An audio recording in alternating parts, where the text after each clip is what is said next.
블랙팬서가 개봉한 지 벌써 일주일이 지났습니다. 현재까지 누적 관객 수는 350만이 넘었는데 괜찮은 성적을 내고 있는 마블 영화치고 이렇게 평가가 극과 극으로 나뉘는 것은 처음으로 보는 것 같습니다. 그래서 준비한 블랙팬서를 3번 관람하고 난 후에 스포일러 가득한 리뷰입니다.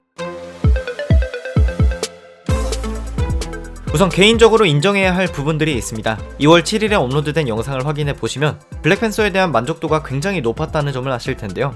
물론 3회 관람 후에는 여러 단점들을 발견할 수 있었지만 여전히 제 기본적인 입장은 꽤 재밌는 영화였다 입니다.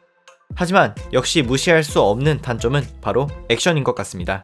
특히 영화의 후반부, 즉 비브라늄 광산에서의 전투는 회를 거듭해서 볼수록 실망감이 커졌는데요. 이전에 스포일러 없는 리뷰에서 언급했던 것처럼 최신 비브라늄 수트와 비브라늄 광산에서 싸우기 때문에 비브라늄 왕국의 특징을 잘 보여주기는 합니다. 문제는 두 고양이가 싸우는 액션씬이 거의 다 CG로 만들어졌기 때문에 실제 인물들의 싸움에서 오는 타격감이나 현실감도 떨어져 보였다는 겁니다. 게다가 비브라늄끼리는 어차피 에너지를 흡수하기 때문에 이들의 타격 싸움은 결국 의미가 없다는 걸 깨닫는 순간 지루함은 조금 더 심해졌습니다.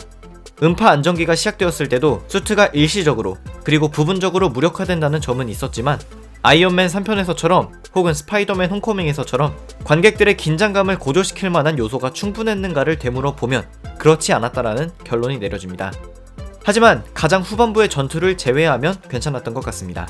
먼저 부산에서의 추격신은 티찰라와 오코예의 자동차로 나눠져서 싸우는데 티찰라에게는 새로운 수트의 힘을 보여줄 수 있는 장면이자 오코예에게는 와칸다 최고의 장군이라는 점을 창던지기 한 번으로 증명할 수 있는 장면이었으며 추격신의 묘미인 위험천만한 장면들 그리고 부산의 모습을 멋지게 속도감 있게 잘 표현해냈다고 생각합니다.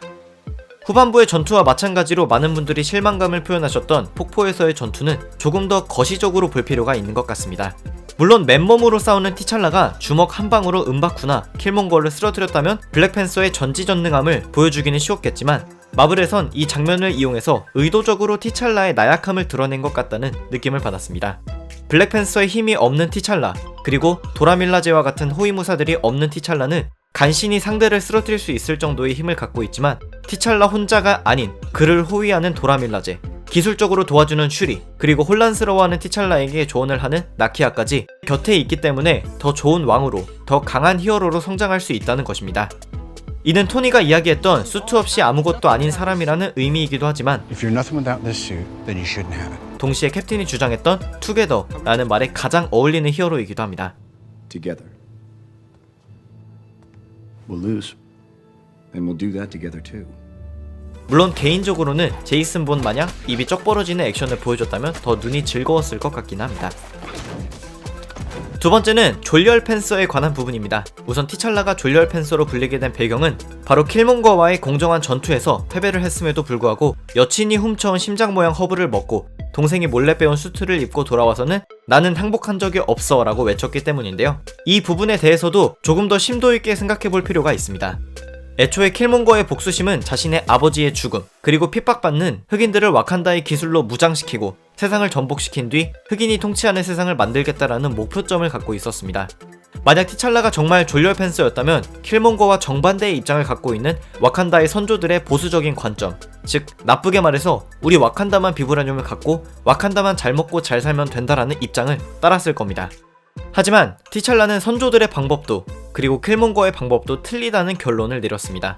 그는 전쟁이 아닌 평화적인 방법으로 그리고 바깥 세상과 자신들의 기술과 정보를 공유하는 것이 맞다는 역대 와칸다 왕으로서는 처음으로 새로운 방향을 제시한 것입니다. 그리고 이러한 티찰라가 이끄는 와칸다는 처음으로 세상에 자신들이 최빈국이 아니라는 것을 드러내고 오클랜드에 구호단체를 세우는 등 졸렬 팬서라고 부르기에는 상당히 멋진 행보를 보여줬다고 생각합니다. 컴퓨터 그래픽 부분에 대해서는 짧게 언급하고 넘어가겠습니다. 기본적으로 스포일러가 없는 리뷰와 비슷한 입장인데요. 특히 비행선이 날아다닐 때 보이는 와칸다의 거리나 자기 부상 열차가 다니는 비브라늄 광산의 내부, 슈리의 연구실 등은 끝내주게 보여주었다고 생각합니다. 하지만 최악이었던 부분은 바로 폭포의 전투에서의 뒷배경이었는데요. 특히 세 번째 볼 때는 폭포 전투 때의 뒷배경은 아직 CG 작업이 덜 끝났나 싶을 정도로 조잡해 보였습니다. 그리고 마지막 광산에서의 전투는 앞서 설명드린 것처럼 아무리 대부분의 장면이 CG로 이뤄졌더라도 타격감과 현장감이 매우 아쉬웠습니다. 다음은 이전 리뷰에서 조금은 가볍게 넘어갔던 비브라늄의 설정에 대한 의문입니다.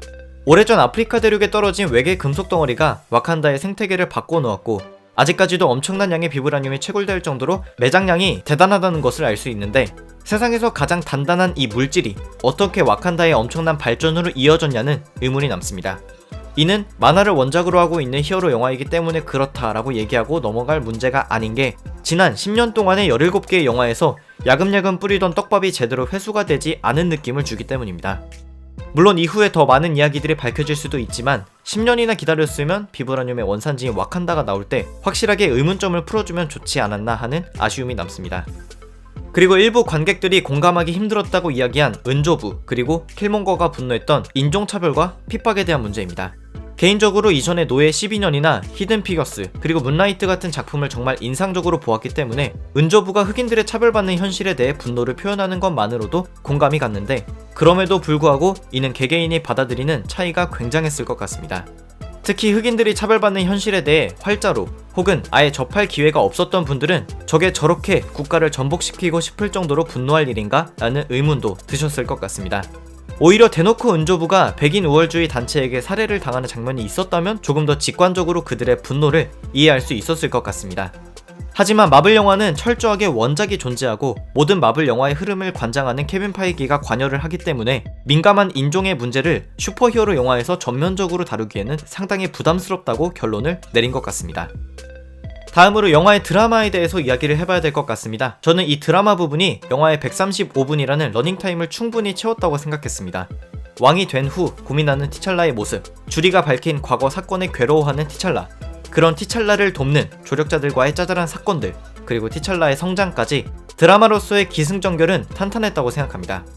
하지만 결론 부분의 아쉬움은 역시나 액션에서 비롯되었다고 생각하는데요. 예를 들어 블랙팬서보다 러닝타임이 6분 짧았던 아이언맨 3편은 수십 기의 아이언맨 수트의 동시다발적인 전투를 보여주며 지루할 수 없는 결말 부분을 그렸고 블랙팬서보다 12분이나 러닝타임이 긴 시빌워의 경우에는 마블 시네마틱 유니버스를 이끈 대표적인 두 히어로의 싸움을 그리면서 결말에 다가설수록 더 격양되는 갈등을 확인할 수 있었습니다. 물론 두 작품은 마블 영화들 중에서도 굉장히 좋은 평가를 받은 영화들이고 이렇게 만드는 게 쉽지 않다는 것을 알지만 작년 6월에 처음으로 공개된 예고편을 시작으로 무려 8개월 동안 기대감을 키워온 블랙팬서이기 때문에 많은 분들의 기대감을 충족시키기에는 조금 부족했던 것 같습니다. 네, 그래서 오늘은 3번 관람을 하고 나서 다시 생각해본 블랙팬서에 대한 스포일러 가득한 리뷰였습니다. 스포일러가 없는 리뷰에 비해 비판적인 시각이 많이 추가가 되었는데 역시 한 번만 보고 행복했을 때가 마음이 편안하기는 했었던 것 같습니다. 그래도 여전히 제 입장은 블랙팬서는 재미있는 영화이다 입니다. 한 번만 관람하셨던 분들도 재관람을 해보시는 게 좋은 경험이 되실 것 같습니다. 오늘의 영상은 여기까지였습니다. 재밌게 보셨다면 추천과 구독 부탁드리고요. 저는 다음번에 또 다른 영상으로 돌아오겠습니다. 감사합니다. 지금까지 삐맨이었습니다.